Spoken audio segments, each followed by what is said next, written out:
All right. So we are here. We're doing that thing. Action. Yeah. Wow. How do you feel? It's interesting. Yeah.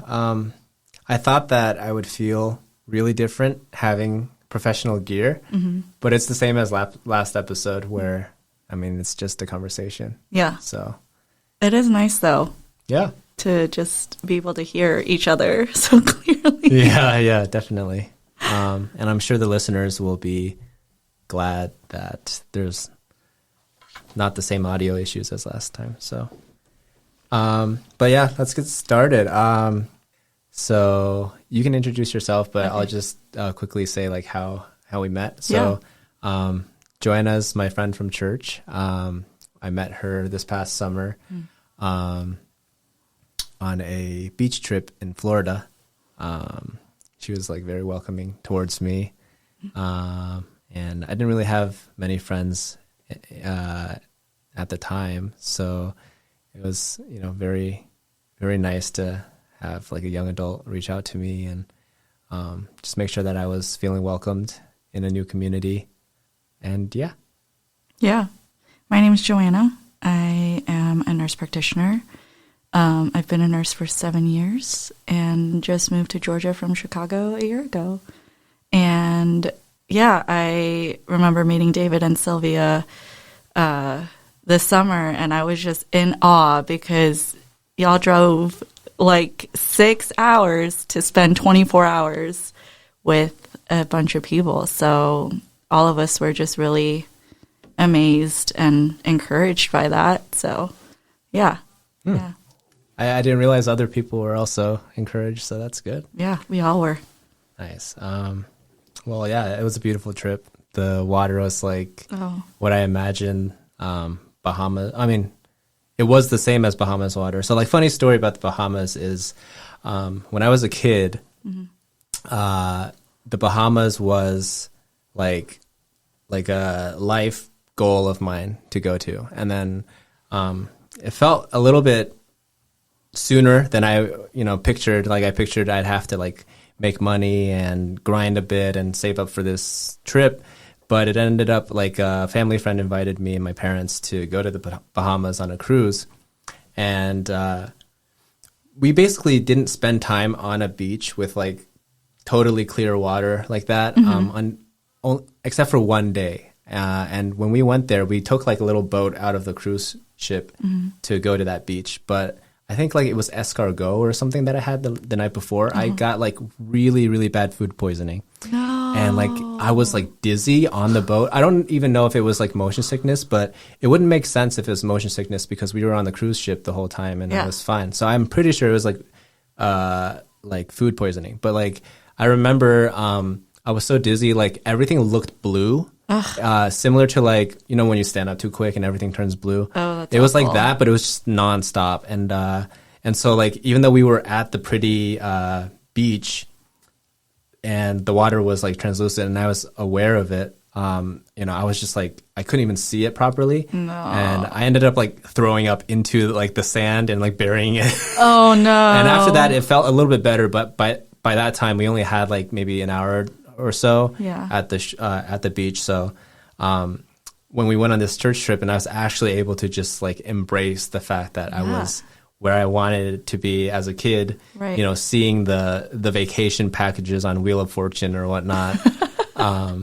It's just like awesome to be in that setting and be around who are now like my friends in my community.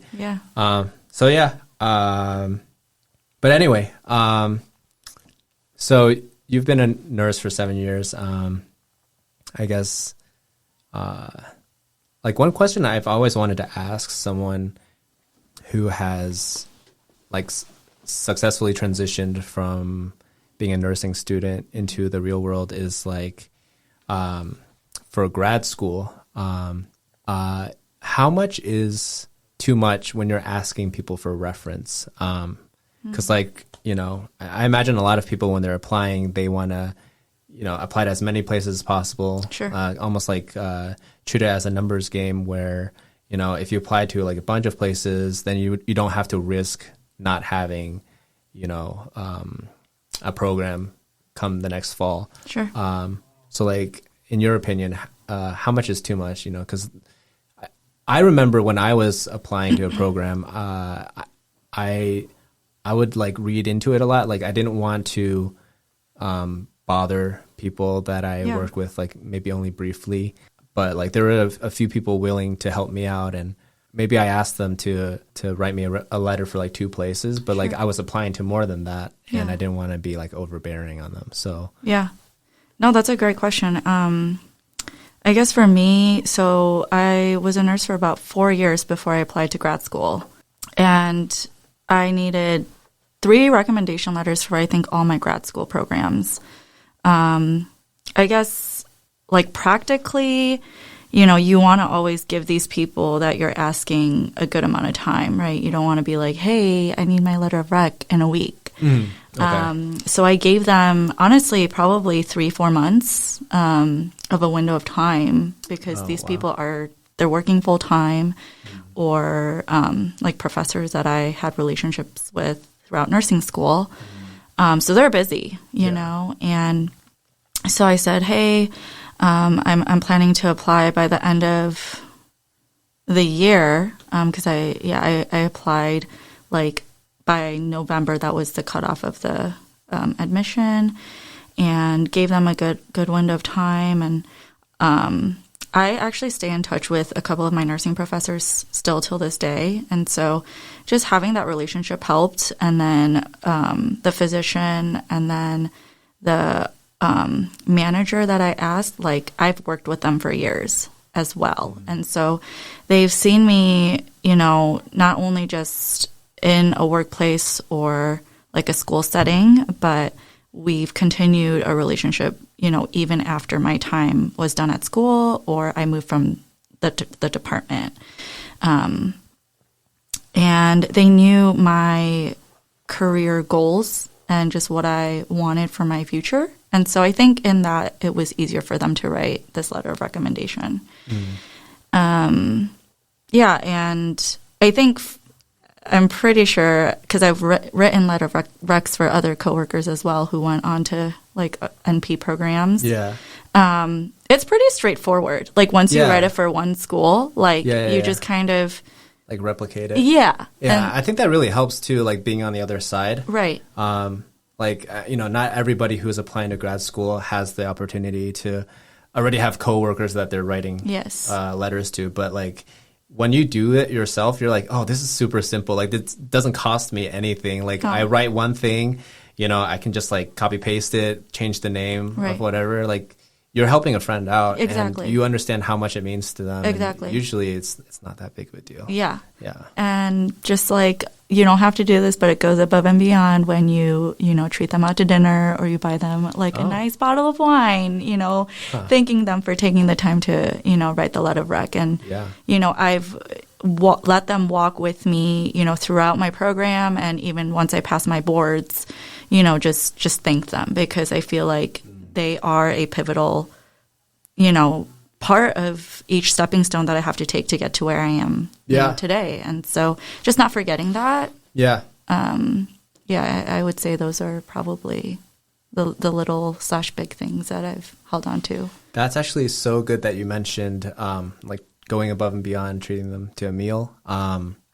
Like I remember, before I started working, I was in school, and I would watch these shows of people where kind of like the lines between work and like personal life get blurred a bit. Yeah. Like a show I love to watch was Suits. And like often you would see like, personal life and work life just, there isn't like a work life separation as much as there's like a work life integration. Sure. And I kind of admired like some of the characters who were able to like transcend like the like I guess like the perceived boundaries and just like be a person to your coworkers, or like be a friend and really like invest in that relationship. Yeah.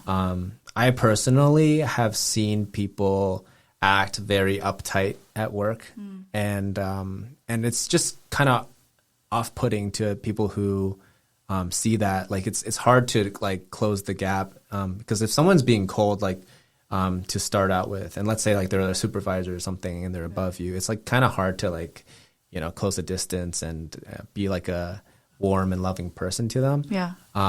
But I always admired people who did. Yeah. And like you mentioning that just reminded me like when I was a student in my clinicals, I was trying to like I saw other people going out to like happy hours and like just becoming more than just who they were in the office. But I wanted to be that with my like my teachers, but I never felt like I like that it was appropriate for me to do that. Sure. And then I asked my friends who also didn't have working experience, and they were just like, yeah, I'll defer to my supervisor. So like if they do it, then it's appropriate, which is like true. Right. Like it's like less risky. Yeah. But at the same time, like if you're working hard as a student and and like your teacher respects that, like it's totally fine for you to just ask like if they want to just get a drink or something. Yeah. And I think that that kind of feeds back into like success at work too. Because sometimes like, especially in the clinical world, like school's not going to teach everything. Right. And a lot of the most valuable stuff is you learn it like on the job. Yeah. And it's important like to, deliver better results. For sure. And just succeed in general. Yeah. So how has that been for you? Like, do you feel like, transitioning into this new role of yours? I know you talked about wanting to, invite your coworkers out to happy hour to build that relationship, beyond just the job, right? Right. Yeah. How has that been for you? Were you able to take that initiative? And yeah. I mean, I personally have taken the initiative. It's a little bit hard, I think, with just like the nature of my job. Like Sure. like we do have we have like remote, and so when some people are in the office and other people are remote, it's a little bit harder to like schedule a happy hour, for example, because at my old company, like we were all there together. And one of the guys, he was like, I think just the way he grew up, he was always like very well socialized, I guess, like part of his culture. And so he would like make it a point to go around to each person like during down moments and just ask what they were doing that night. And then if you were free, he'd just be like, let's go get a meal. And so like there were like 3 or 4 times when he like, I remember specifically he like came to my office when he was having a down moment and just asked what I was doing. And then we ended up getting a meal as like a group of 4 or 5. Yeah. And it was like people from different roles in our company. So, before we had these meals together, it was almost like we would play this game of like reading too far into what other people in other roles were thinking. So like if we made a request to like the medical residents, we were like, oh my gosh, like panicking, like they're so busy and this is going to like ruin their day or their mood or whatever. And then like we have the meal with them and they're just like, oh, it's no big deal. Yeah. Like for us, that's like a 20-minute like request or whatever. So like it really helped to like form that rapport. Yeah.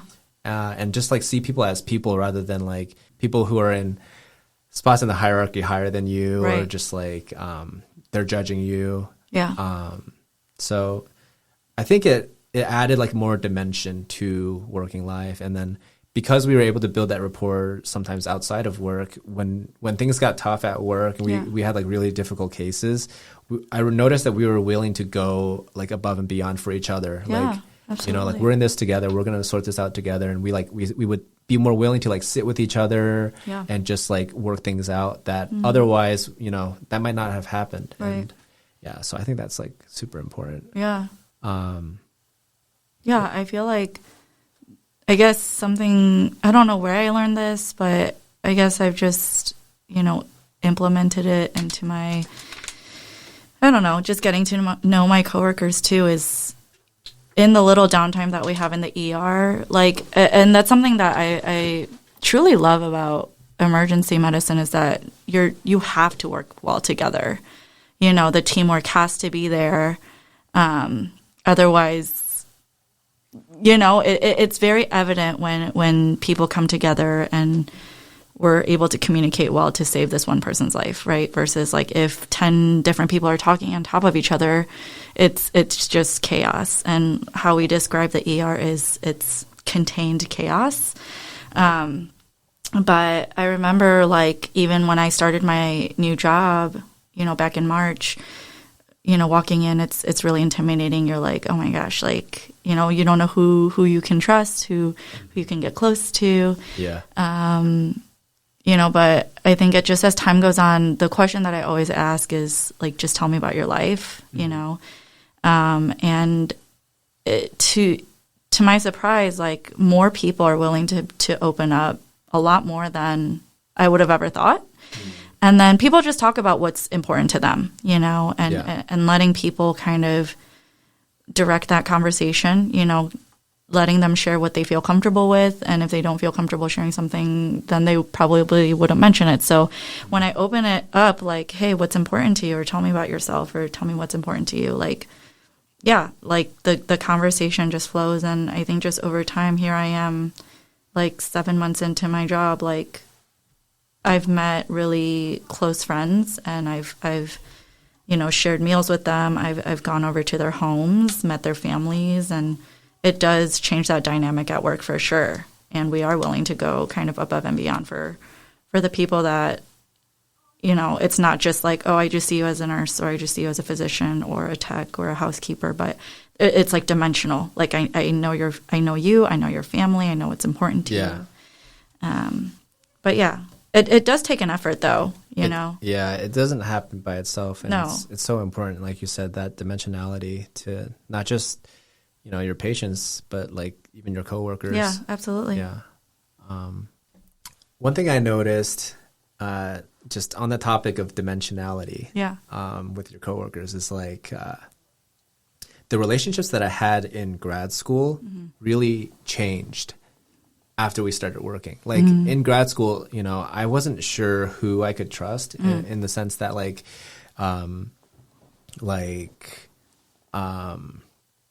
I don't know. I don't know where the caution of like trusting people came from in grad school. Because looking back, there wasn't really anything on the line. But I guess it was like hard for me to open up to certain people back then. I guess it was, for me, I was stepping from like, this like la la land of undergrad into like, oh, this is, this next step is like, we're in it to enter a profession, and that's like really serious, right? Like we have like real adult responsibilities. So I think I was just like making it such a big deal that I was uptight and I didn't even notice it maybe. And so like a lot of my peers in grad school, I didn't really like, because I didn't feel like I could like trust them maybe I didn't open up enough. And then that was like a self-fulfilling prophecy. Yeah. And that they then saw this uptight guy and maybe didn't want to like, talk like genuine things or whatnot. Sure. But then like, after grad school, now that we're all working and, it's just like life, like I noticed that we got to talking about more like interesting or like genuine topics that, had we talked about those and like trusted each other with those topics in grad school, maybe like we would have been a lot like tighter. And so like in a sense, we did become closer and like help each other out more, but that was like after grad school. Yeah. Like, did you notice anything like that? Like just how relationships changed after you left that period of time when you were like going through life together? Yeah. Well, I was going to ask you, like, what did grad school look like for you? Because for me, it was strictly all remote. Oh, right. Yeah. Oh, man. So that's like the NP school, a lot of it is catered for people who are working full time. Okay. Right. And so there are certain programs where you have to attend class, like in person, but I went to a program that was all online, which I feel like a lot of nurses just do that. And so that was actually the downfall of online NP school for me personally, along with needing to find my own clinical sites. That was probably the most stressful part of grad school. But I didn't walk out with a single friend of grad school, which was really sad. Yeah. I did build good relationships with my preceptors during clinicals, but I think that's what I missed coming from a 4-year nursing program that I was in a class of 40, and I was so close with my professors to the point where we were texting or they would invite me to dinner at their house. Yeah. Like I've met some of my lifelong friends in nursing school. Yeah. To kind of just doing school behind the screen, and like only seeing certain names like on discussion posts, but like that was about it, and that it felt very isolating. So yeah, I feel like we had different grad school experiences. Definitely, yeah. Well, now I feel like I kind of wasted my in-person opportunities because yeah, like I didn't even think about that like ever since the lockdown, I guess schooling the experience has changed for so many people. I definitely hear a lot of people like in medicine especially kind of complain that remote doesn't let them get like the same experiences. Maybe like certain labs where they used to be able to see it in person, now it's just like online and virtual and less like tactile. Right. I mean, like for me, definitely like in person, there were a lot of opportunities that I kind of like, and this might be too hard on past me, but I feel like I kind of squandered just because there's only so much that a program can do for you, right? Like they can provide the resources, but at the end of the day, the quality of education depends on the individual and like how resourceful they are, how driven they are.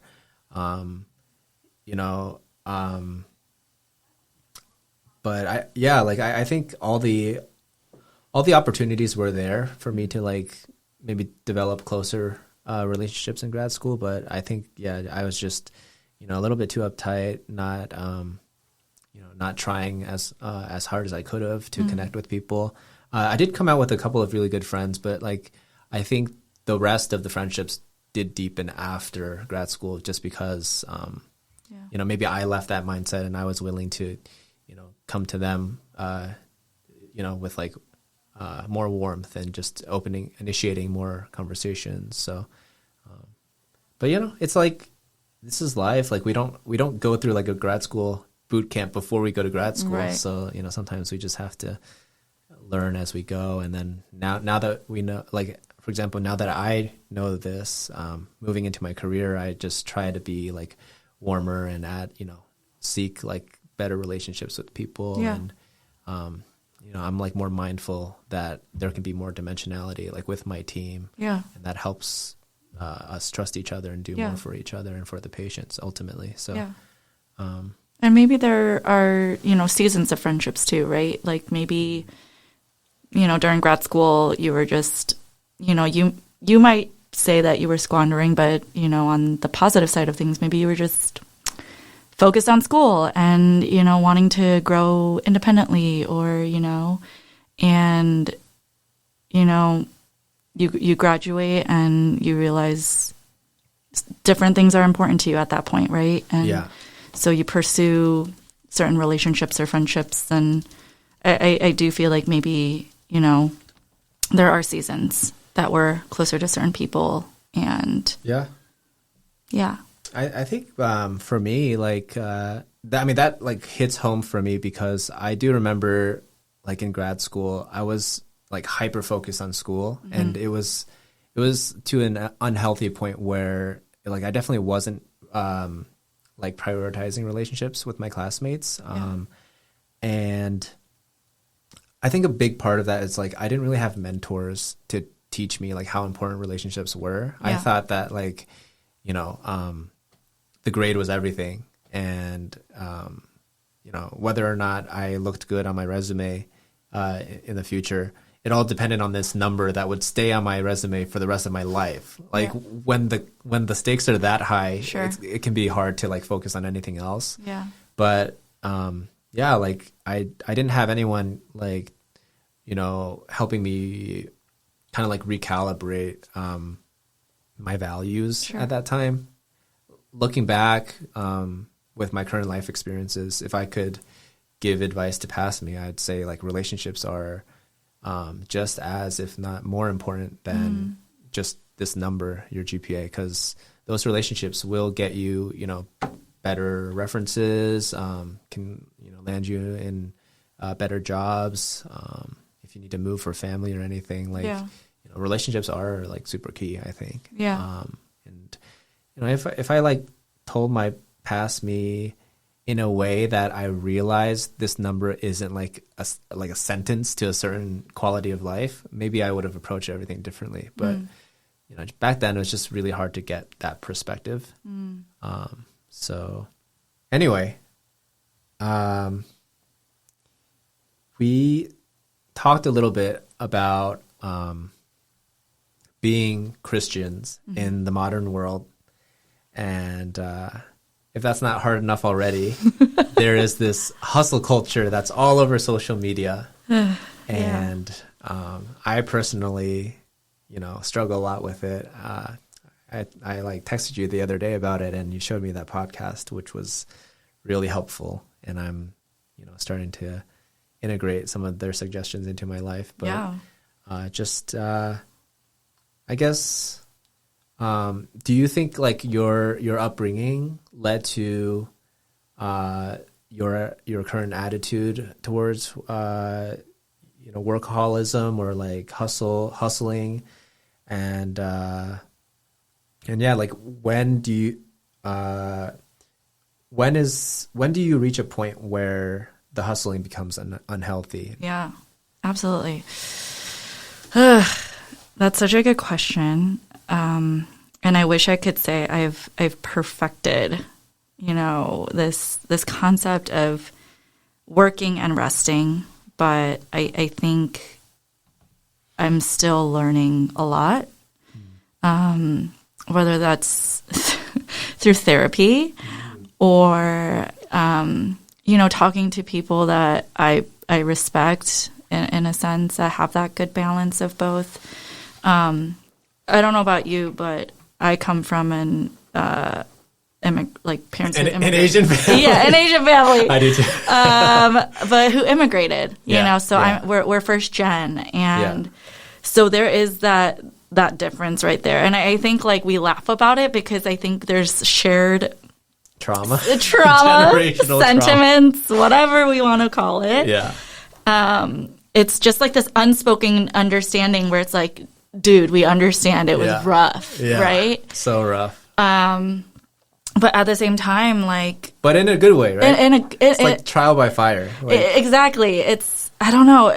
Well, so... If you survive, then you're strong. That's what I'm saying. Like, I feel like I came out on the other side, really through therapy, like being able to forgive my parents, for certain things that they weren't able to give me because they were literally surviving, to put food on the table. Yeah. I don't know if this is too dark, but, my dad said once, like, there were times where I wanted to end my life because it was so hard. But I would see you and your sister and your mom, and I couldn't. Like, I had to get up the next day and go back to work to put food on the table. Like, and that's so real, right? Yeah. Like they didn't have time to sit in their thoughts, or even if they were depressed or felt anxious or suicidal, even they just had to literally survive, to put food or have a roof over our heads. And so, as I've gotten older, I'm working and I'm becoming an adult, like, my parents immigrated to America at my age, coming to a completely new country where they don't understand the language or the culture. Like, that's frightening. Like, for me, the thought of moving to New York or California is overwhelming. I let alone, I can't imagine going to a completely new country where I don't know anybody. Yeah. Don't know their language or their culture. And it's scary. But they did that, right? They did that because in their minds, it was a land of opportunity, right? Yeah. The American dream, as they call it. And so once I just recognized that, I think there was this level of almost compassion that I reached for my parents, and they seemed human. Like they were no longer these perfect people that couldn't make mistakes or were invincible. Yeah. But they were just humans and figuring it out. Like they've never been parents before. This is their first time. Exactly. And so they're going to make their fair share of mistakes. And I think something that I'm very blessed to have are parents who, when I have these conversations with them, they own up to it. Like they acknowledge their faults and maybe I feel like my mom is definitely emotionally a little bit more intelligent than my dad. Yeah. But my dad's getting there, like he is. Like this man literally probably would never say sorry just because he's this prideful Korean man. Yeah. But a couple months ago, him and I actually got into this huge fight, and fast forward a couple months, like I'm just sitting at the kitchen table and reading a book, and he pulls up next to me, and like this is so weird, and he's just like, hey, like I just want to say I'm sorry, and I felt so uncomfortable. Like, what? And a part of me like wishes I responded a little bit better, but I think just when I saw that side of my dad, I recognized that there are parts of him that are still growing, and our parents have trauma that they haven't healed from either. Yeah. My dad lost, and this might be too much sharing, but my dad lost his dad when he was 12, and he lost his older brother when he was 16. And he had to become an adult at that age, right? And, I always knew that growing up, but then here I am at 28, and I'm like, holy moly, like, I the thought of my parents passing even right now is a lot. Yeah. And so just when I think about that, my dad becomes human, right? And so yes, I acknowledge that there were a fair share of mistakes. I was always that one girl in my ballet class. I did ballet for 15 years, like the one girl who didn't have her parents at the competition, and I envied every single girl who had their parents come with posters and flowers, and but it's not because my parents didn't want to be there. Yeah. They just had to work 7 days a week, 365 days a year. Like they never had a break. And now, thankfully, by God's grace, we are financially a little bit more stable. But, I think because they sacrificed so much, there was this pressure of, I need to go to a good school, I need to graduate on time, and I need to get a good job, and da-da-da-da-da, right? I think a lot of us relate to that. Are you the oldest? Mm-hmm. I am the oldest. So we do feel also that sense of responsibility and pressure, to take care, right, of our parents. As long as I could remember, I was translating for my parents in the hospital, like since I was like 6-7 years old, right? Wow. And so like that was just that's the blessing and the burden of the first child of a first immigrant family. Somewhere along the way, though, I think Korean people, I don't know about in your culture, like they say doctor, lawyer, or engineer. That's like the three. No, I only had two options. It was doctor or failure. No, I'm just kidding. I stole that from another guy I heard. But but thankfully my parents never pushed that. Mm-hmm. They just wanted me to be in a job that I had an interest in, but also there was security. Mm-hmm. I actually wanted to be a doctor, and they were like, are you sure? And I was like, okay. And then, ventured off into now nursing. But yeah, I mean, there's always going to be that pressure. But I think for me, I try to always just see things in a positive light, you know, or like even though the glass is half empty, I like to see it as half full. Like, I feel like it's just made me stronger. I feel like it's allowed me to work under pressure. I've really had to find this silver lining of pleasing my parents, but as a Christian living for God. And then somewhere in the middle, like figuring out who I am. And a lot of different identities. Yes. Like mixing, clashing there. Yeah. And it's like, which identity should I be like most loyal to? Right. Yeah. And it's always that battle. And I think it will always be that battle for me because, like I love my parents and I want to please them. But, you know, as a Christian, I know that like truly in this life, it's about living for God. Right. But yeah, like, what about you? I mean, yeah, how have you navigated through that? And are you still navigating through it? Have you do you feel like you've overcome these barriers that I've faced or, yeah. I mean, I definitely relate to these, same, you know, I guess same constraints, same barriers. Definitely like, you know, there was that shift, I guess, from the end of college, into like post-college life where my parents became more human in my eyes. You know, as a kid, just like you were saying, you know, I would maybe compare to like my white friends where their parents were emotionally validating, like, you know, so great at communicating. And I would just be like, oh my gosh, like my parents are like too much, helicopter parents, whatever. Sorry, mom and dad, if you're watching this. But, you know, it was like out of love, right? Yeah. Like they had a very different experience of, you know, childhood and maybe like, you know, I know for them, like it was so competitive in China, like just the sheer amount of people applying. And I think only a certain number of people could get into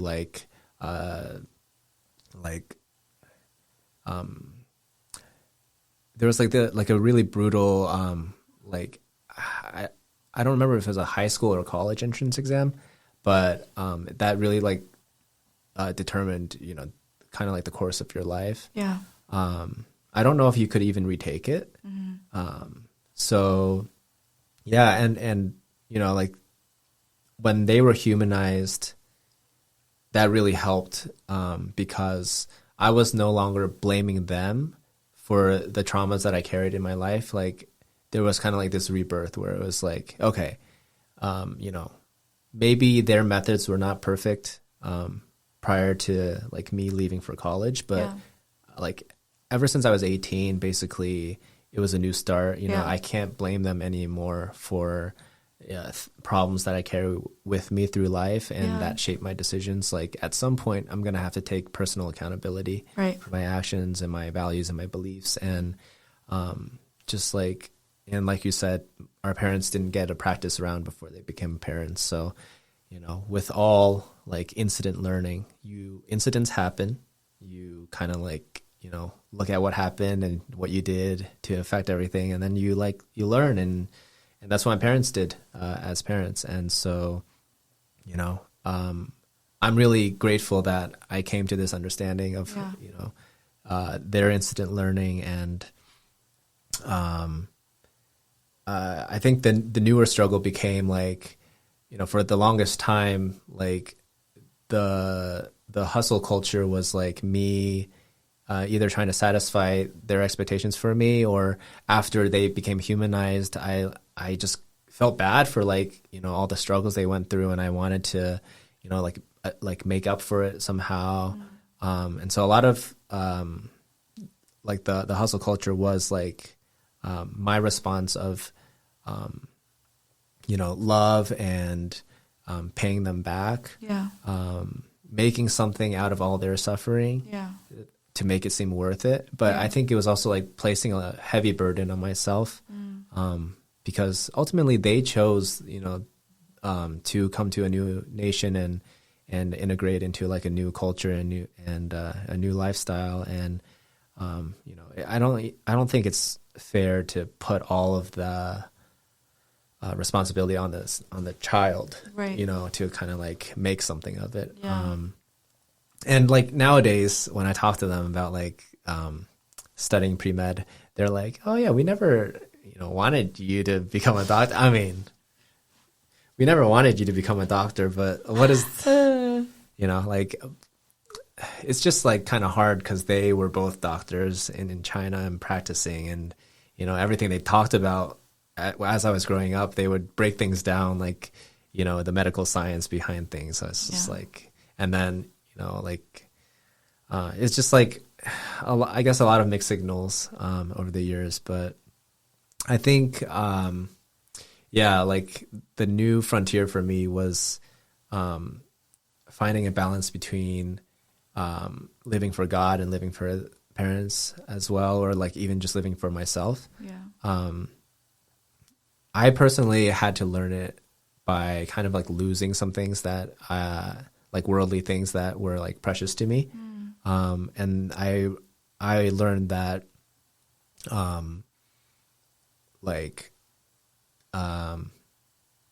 lot of the things that I sought after as securities in life are like, they can all be lost. For a long time, I was like influenced by these like power lifters or like Instagram model dudes that just seemed like super strong. They were wealthy.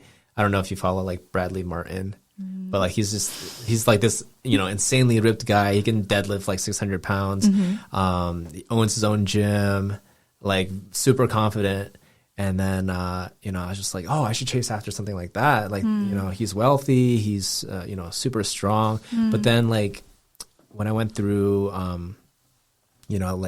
like the experience of losing things, I was like, oh, like this guy could get injured. He could like, lose his strength. His business could fail. Like, and when I started realizing that for myself, like even chasing after money as like a great source of security to provide for your family, like even currencies can, mean nothing. Like in Venezuela, like, hundreds of their currency after like the collapse of their government, it's like can't even buy a carton of milk. Like there are just so many things that we depend on for security in this world, whether it's money or like our own skills or our own health. It's like, but none of that is truly yours. And it's like, I do think that it's by God's grace that we're even able to have a chance to,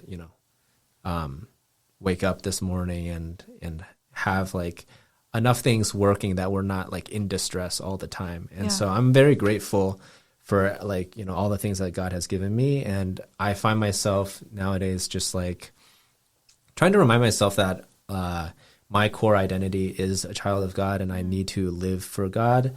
And so like you said, it's like this battle where you're, going back and forth between different roles. Am I the son of immigrant parents? And that needs to, shine as an example for my younger brother, or do I have to be like this mentor to people in my professional life? But like ultimately, I think my core identity is like the child of God, and try to live in a way that is in line with the scripture. And just try to be like a shining example for other people. Because like it doesn't take away from your experience living in this world if your standards are higher, right? So I mean I think living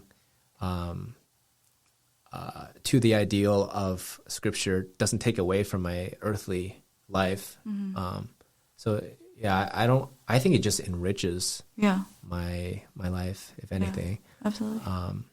But like it was hard in at least in the beginning to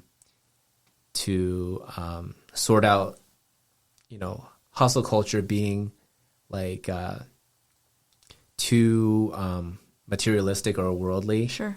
with like Christian values. And Yeah. I think it's just something that will continuously be like boundaries to navigate. Yeah. But yeah, like you said, the suggestions from that podcast were just like, slowing down. Yeah. And, being maybe a bit more efficient in the sense that you're like fully there Right. in the task that you're doing versus being efficient by comparing to these social media heroes that are doing 5 things at once. Yeah. So yeah, I love that podcast so much. And I wanted to share it with you before we talked about hustle culture because, before I moved here in my young adult years, like my schedule was jam-packed probably from like 4:30 a.m. until midnight, like Monday through Sunday. Yeah. Oh, man. Like working full-time, grad school part-time, and serving at my old church was almost like a full-time job. And, and then series of things happened where I had to up and leave pretty quickly. And I think that was like shaking in a sense of like, okay, I come to Georgia. I don't have a job. I don't know. I don't have friends and I don't have a church. And I felt like for the first time, like I literally had to slow down, like literally. Yeah. And then, and then I met really good friends and got a job and things started getting busy again. And then another moment of quote unquote slowing down was when I went to Korea in January and there was that 10-day quarantine. And I literally had to be in an apartment and not go out for 10 days. And I was like, holy moly, this is another like jarring, quote unquote, slowing down time for me. And, and then I come back and life gets super busy again. And then I actually like recently got into a car accident like a month-ish ago, 2 months ago. And that was another moment of like, okay, I need to slow down, like literally physically need to slow down. And somewhere along the way, like once again, I think it's just like because I've been living my life so busy for so long. That's what's comfortable to me. And that's like what I know. Yeah. Like you're not wasting time if you're, or I mean, when you're busy and you're comfortable, it's like, every time you slow down, you're like, something's being lost. Right? Yes. Like you're not optimized. Like I feel guilty for sitting there. And I actually like I listened to this podcast and someone said that is like the most inefficient way to rest because you leave quote unquote resting more exhausted because your guilt is like eating away at you. Well, for the Christians out there, and anybody, God rested. Right? Yeah, absolutely. And that's exactly what that podcast was saying, what is Sabbath and the importance of slowing down. And you talked about implementing some of the things and I talked about in the podcast. I've actually implemented something where I don't have my phone in my room anymore. And it's been really hard. And that just goes to show how dependent I am on my phone. Because after like a 12, 13-hour shift, the last thing I want to do is like think more. I want to just mindlessly spend my time watching YouTube videos or TikTok or what's that? TikTok. Yeah, TikTok. Like whatever else. Yeah. But like allowing that space of just quietness and stillness and being more intentional with that time has been life-changing, and recognizing the importance of slowing down and asking myself, what is Sabbath and what does that look like for me in my life? Because it could look differently for you, right?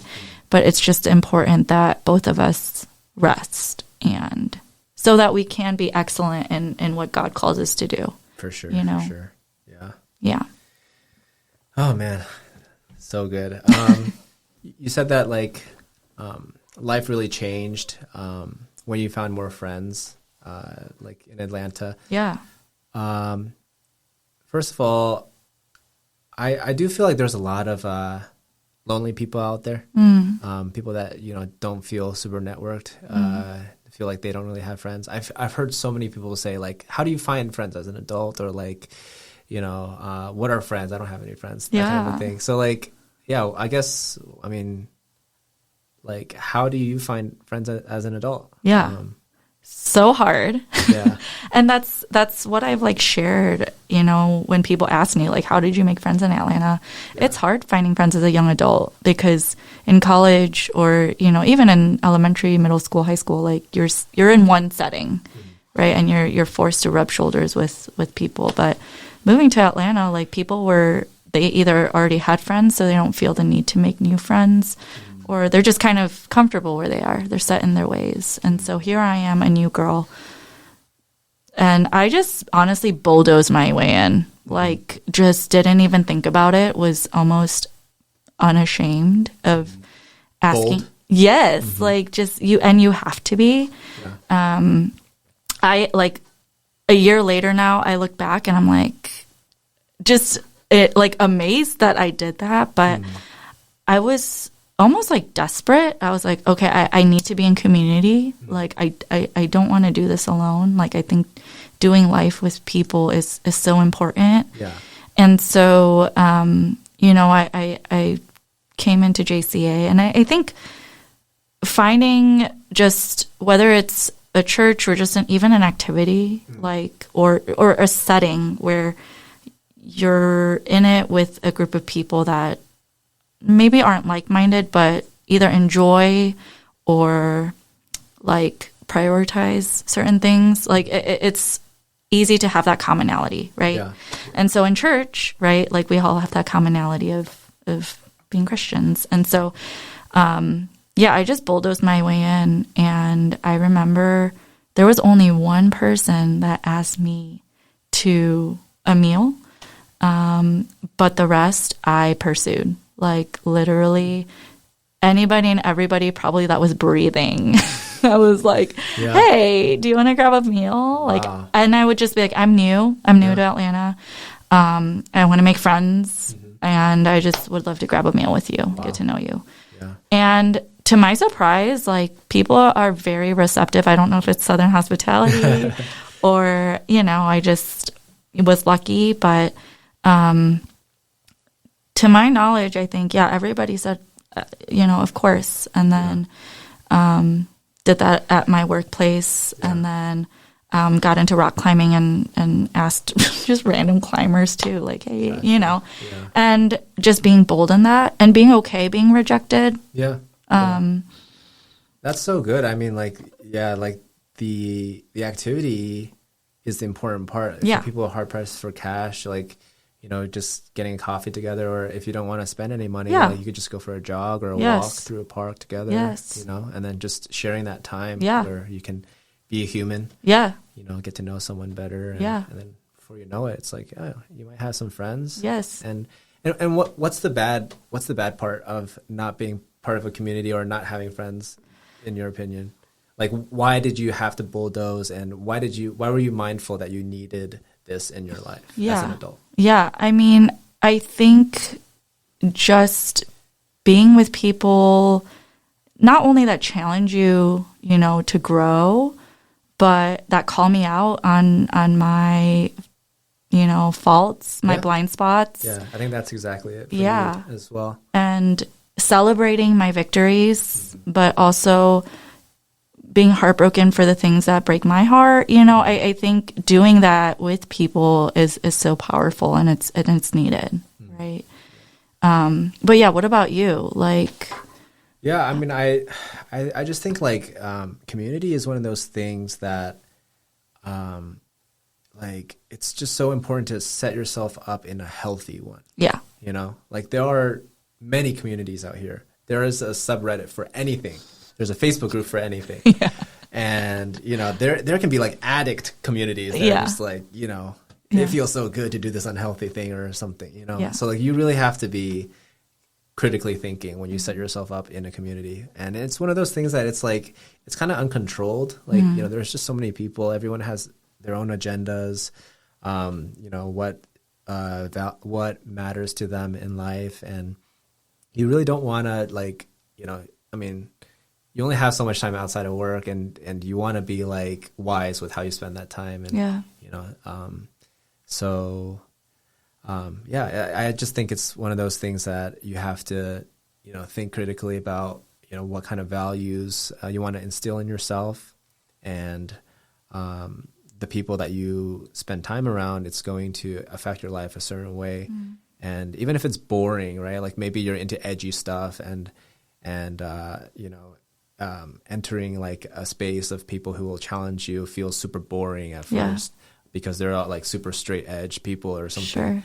Sure. But like, even straight edge people, they challenge, the boundaries sometimes. Sure.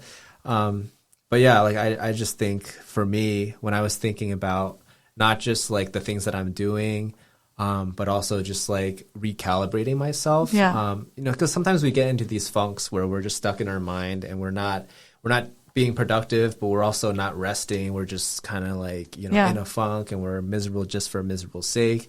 But like being part of a good community, I think like recalibrates me to like, where I was a funk, and I didn't even realize until looking back. Right. But these people like, when we come together, we all get like recalibrated, and it's like huge for mental health. That's why I feel like what the church is doing is super necessary for our society. I'm like really passionate about like getting people resources to live their best life, and I've just like read so much and like heard so much about our society being like fragmented ever since lockdown, like, and there are like logical reasons for that. Like people, COVID kind of like made people fear like the microscopic world more, and like fear disease, and like, like people are like, once people are fragmented, there's like higher like implications of it, like maybe certain beliefs, ideologies, or leaders could be chosen when people are fragmented, because we don't have real conversations with people where we feel like we're part of something larger. We can just believe stuff that isn't really practical because we're too fragmented, or just like on our devices seeing the same like content that the algorithms are feeding us all the time. Yeah. But yeah, like I think once people are networked with other individuals that are challenging you to live your best life and truly care for you, truly want the best for you, it's like it's super life changing. Yeah. And so that's my awesome. 2 cents on it. Do you feel like you found that community here? Oh, definitely. In Atlanta? Yeah. That's like, good. And more, like it's, more than I could have even asked for myself, because I didn't even know what I was getting into at first. Yeah. But, you really have to like go out to these events and like physically, be present to start to taste like how it enhances your life. Yeah. Because if you were to explain it to someone who just like thinks of it theoretically, like you're with people, that's cool, good for you. But like, no, like if you're there and you're doing this like regularly, it is life changing. Right. Yeah. And that was one of the things that I had to do when I moved here was I didn't say no to anything. Like, and now I'm at a point where I say no. Like they invited me out to Frisbee when I first moved here, and the Joe in Chicago would have never, ever played Frisbee. And here I was just putting myself out there. You have That's to awesome. Just put yourself out there. And yes, you're going to face rejection, but you're also, I think with that, there's the opposite there's spectrums on both ends, right? Like, yes, there's rejection and there might be hurt and pain and disappointment. However, there's just the good side of things. The upside's like infinite. Yes. Yeah. Yes. And so, I think it's great that both of us found such solid people here, because I do know it's rare. I have friends that have moved to different cities and haven't found community or haven't found friends, and it is hard for them. Yeah, I'm just kind of like bringing this full circle and thinking about grad school. It's like there is so much that is in our power. Yeah. If we're not remote, and like even remote, some people feel more comfortable. It's just like it's too much to be in front of someone reading all the nonverbals and reading too far into it, like overstimulating. Yeah. And so for some people, like remote is the way to go, like talking through text or something. And like, you know, I noticed in our community, like, you know, a lot of us are just like on Messenger or like we'll talk through text. So there is that also. Yeah. But yeah, definitely like, super important. Yeah. What are some ways that you are growing in your spirituality currently? Wow.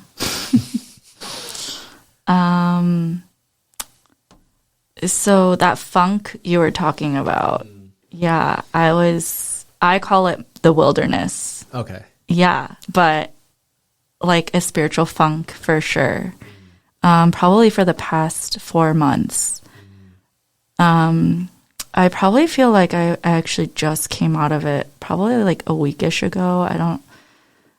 There was like this shift in me. I don't know what it was. I mean, I think it's just days of prayers, you know, the past 4 months, and not just by myself, but yes, with this community. There are close sisters here and also just in Chicago. I have a really good friend in LA that I know that have been praying for me and that are just like really rooting for me and have been walking life with me.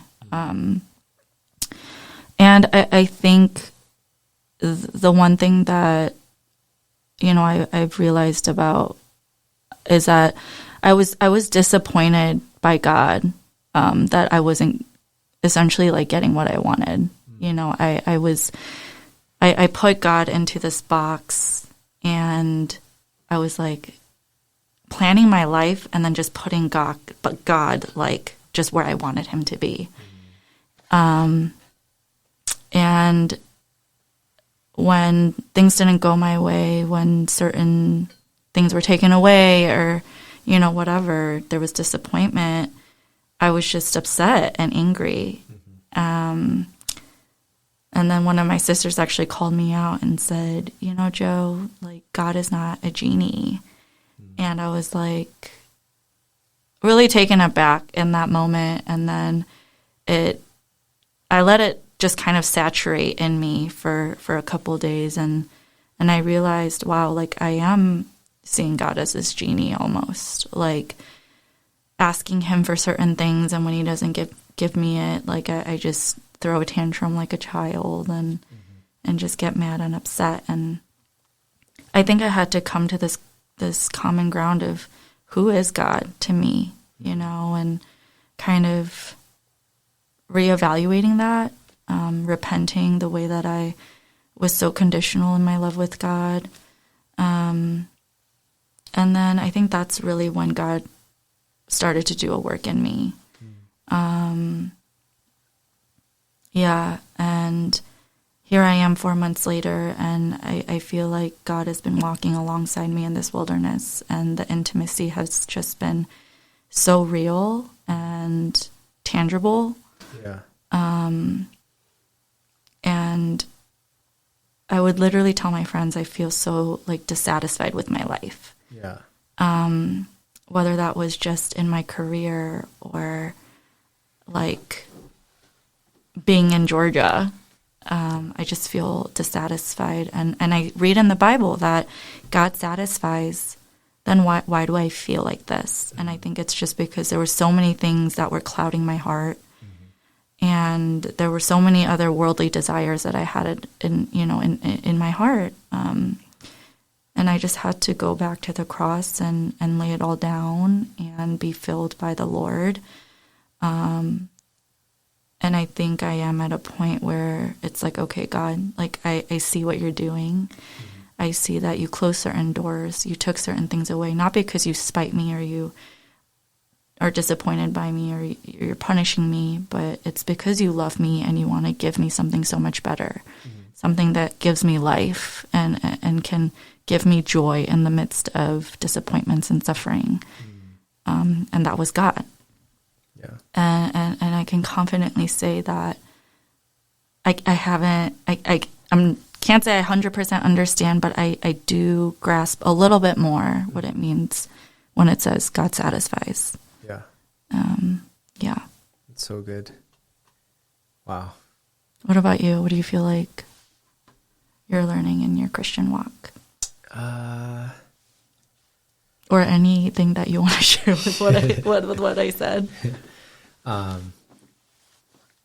So I think spiritually, something I've learned lately is that it's not wrong to seek resources. So I grew up in the church as a kid, and back then I had a lot of like apologetics type of questions. Like, what's the point of praying if God already knows everything that I'm going to say? Stuff like that. Yeah. And I would have these questions, and I felt bad because I had those doubts, like back then when it seemed like everyone else was just obeying. Yeah. And what I learned since growing in the community here is that it's not wrong to seek resources. One of our brothers hooked me up with like a study Bible, which gave me like the context, the historical context of when these scriptures were written, what was going on politically, what people were struggling from, like the oppressions that they were dealing with. And it also gave like more context into like the words that were being used. Like some of the words mean something different than if you just, read it without any context, right. So I think just like I'm growing deeper into the faith by seeking more resources. Yeah. Which on the topic of seeking resources, having a good community and having good friends is like a huge resource in life. Yeah. It helps you with mental health in general. But what about like mentors? Like, it's a little bit more awkward to seek out mentors. Do you have any mentors currently? And if so, like, how did that relationship start out? Like, was it something you consciously sought out, or was it like it just happened organically? Yeah. Someone said this to me, in my youth group days, but I feel like relationship-wise, like we have to see it almost as like a cross, but the sides of the cross are people that are your peers, like your sisters, your brothers that you're just walking life with. The top of the cross is your mentor, is someone that's discipling you. Okay. And then the bottom of the cross is someone that you're discipling, that you're mentoring. Oh, interesting. Yeah, and I thought that was such an interesting way to look at relationships.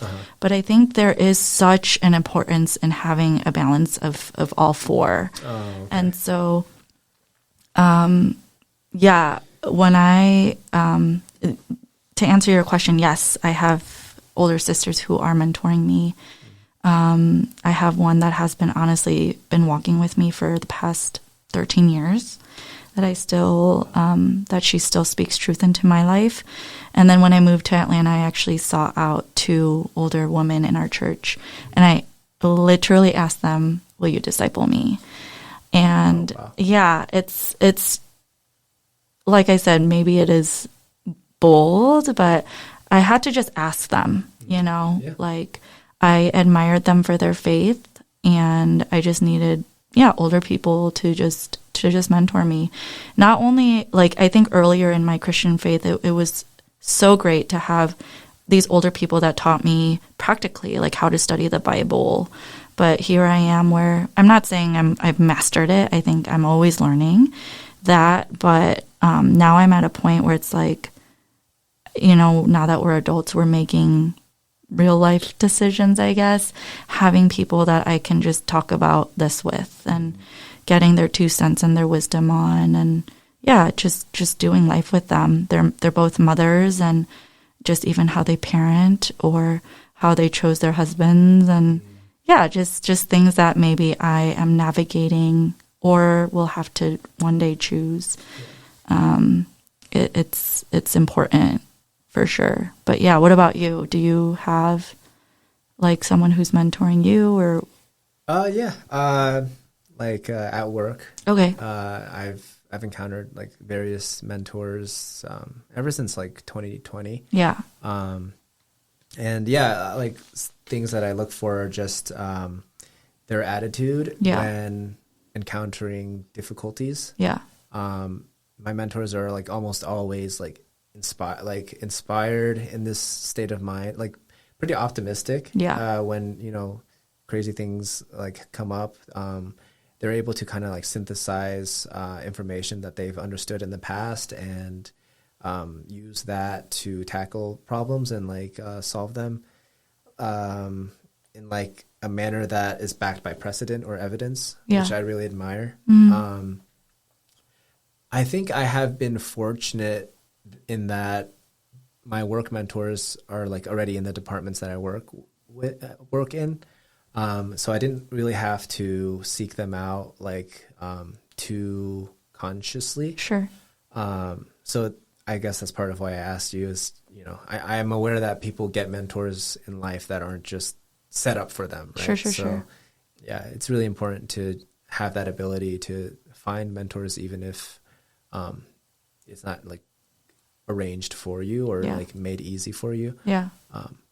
And just one thing that I found out is that, you know, luckily in your case, it worked out well for you to just ask if you could be discipled. But I know that in many situations, people are kind of like rejected because it's like, maybe it's like too broad of a role. Sure. And so people will be like, I don't know what that entails. I can't do that for you. Yeah. But what I have found is that if you're already like pursuing a trade, and there are people that you see that are succeeding, or you can tell that they have a lot more experience than you. Right. Sometimes all you need to do is just ask questions. Yeah. Like, you know, like rock climbing, let's say. Yeah. You know, you're at the gym and you're climbing for your first time, like a V1, and you see someone doing like a V8, and he's just like, you know, maybe even without his legs, he's just able to get to the top. You're like, oh, like I'm stuck here, you know, where should I put my legs or like my arms, you know, to get like a good grip and use like as little strength as needed to get to the top. And they'll like practically help you through, navigate to a solution. Absolutely. And so, mentorship can start as simple as that. Yeah. You know? You're not asking them, can I become your like junior climber? Yeah. Because that might be like a bit much, right? Sure. But like just by asking those questions, like you might develop, you know, through those experiences, develop a relationship. And then before you know it, maybe you didn't even have that conversation like, can you be my mentor? But that is a mentor because they helped you through, you know? Yeah. No, so. I love that you say that. And now that I think about it, like, while I have these two older women at our church, like, I feel like I have mentors in just different areas of my life. So professionally, there's actually, like, two physicians I really just look up to. Not only are they, like, just clinically, like, make the most sound, like, decisions, and they're just literally an encyclopedia, but I just feel like they treat their patients well and just treat staff well. And so I respect them both. And I feel like I started by just asking them clinical questions. Like, why did you choose to do that for that patient? And then, you know, as we just worked closely together, you know, I got to know them just as humans, as we talked about earlier. You know, so in that way, like I never asked like these doctors, hey, like, do you want to be my mentor? Right. But in a sense, like they are molding this nurse practitioner mind and of mine, right? And in that way, they are mentoring me, and I feel like, we can have mentors in different avenues of our lives. It doesn't have to just be like this huge, big, like life. While that is important, like it can be. Like even little things like you said, like climbing or whatever else. Yeah. What would you say are some of your greatest strengths? And I guess like what's next, you know? What's the next frontier that you're going to be? Can you see it yet? Or do you know like what's coming down the pipeline for you? Well, like I shared a little bit ago, like I feel like I'm just coming out of this wilderness. Yeah. And I don't know what's next. Okay. And I think as a planner, that is frightening. Yeah. but I think it's where I need to be. Just open. Yeah. And I think that's just where I am. Okay. I'm just open to whatever. Yeah. And yeah, so like, just if I think about it, I'm thinking about California, I'm thinking about New York. Yeah. I am drawn to just bigger cities. Okay. Just more diversity, more things to do. Yeah. But I'm asking myself, will I be okay just if I have to like stay in Georgia? So yeah, just kind of open to whatever. Maybe go back to Chicago. I don't know. Career-wise, I'm just looking at what opportunities I have as a nurse practitioner. I'm like, I know what I'm passionate about. I'm passionate about like the brain, and so hopefully I'll be there one day. But yeah, just being patient in the waiting is where I am. Gotcha. Yeah, and I would say like maybe in line to that, my strength is like I feel like I am adventurous. I feel like I'm a planner and organized and very driven. And I feel like I'm hardworking, but I feel like a weakness of mine is just not knowing what's next and being okay with that. Yeah. I feel like I am a very anxious person, but I feel like I'm being stretched in that right now in my life. Awesome. Just being okay with not knowing. Yeah. And just enjoying the present, you know, like I think I've lived a lot of my life just thinking about the future. Yeah. That I've missed out on like the little things in the present. Smelling the flowers. So Yeah. Something like that. Yeah. But enjoying the fall foliage that Georgia has to give us and enjoying the cooler weather and time with friends, you know, and time with my parents here and just the little things, you know, because I know that it's not going to be forever. But yeah, what about you? Like what's next for you? Well, hopefully, you know, this podcast. Yeah. And I guess that kind of gets into strengths as well. Like, I've had some friends say that I should start a podcast or just, you know, because the way that I ask questions maybe like they thought would be interesting to hear. So hopefully, I guess I'll find out if it's a strength or not, you know. But, you know, I would like to talk to more people. I think I am blessed with incredible people in my life. And some of the conversations I have, I'm just like, yo, we need to share this like to other people because, you know, like I said, I feel like people are too isolated in our society. And I think that, you know, if I could provide something that helps people feel like they're surrounded by like, and they are, like we are surrounded by wonderful people. And, you know, if I could provide something that kind of like helps people feel more connected and, you know, just like surrounded by opportunity and wonder, maybe they'll go out and seek mentors, seek friends, you know, chase after their passions and maybe it can like, hopefully we'll see. Maybe that can like improve things. Yeah. No, I think it is a strength of yours. Like there's not. There it is. You share that, parents? Yes. There's not, honestly, many people I would probably feel comfortable doing this with. Oh, thank you so much. No, for real. And you know how nervous I was. You know, I've texted you, I'm nervous. Even walking into this room, I was nervous. But I felt like once you hit that record button, something switched and you're able to bring this ambiance into the room of just let's just talk. Yeah. Yeah, it's just two friends talking and you are gifted in that. And so I'm really excited for what's next. Wow. And for whoever else you bring onto this, I'm excited to see what conversations you have with them. Yeah. Very validating. Yeah. Well, I did hear the announcement that they're closing soon. So I think we're running out of time for today. But thank you so much, Joanna, for coming on and sharing, you know, a slice of your life with everyone. And I hope that, you know, some listeners got, you know, something inspiring or just felt like they weren't alone in some of what they've dealt with. And I don't know. I still don't know how to close these. Maybe you can end with an advice. An advice. Yeah. To people. Yeah. Okay.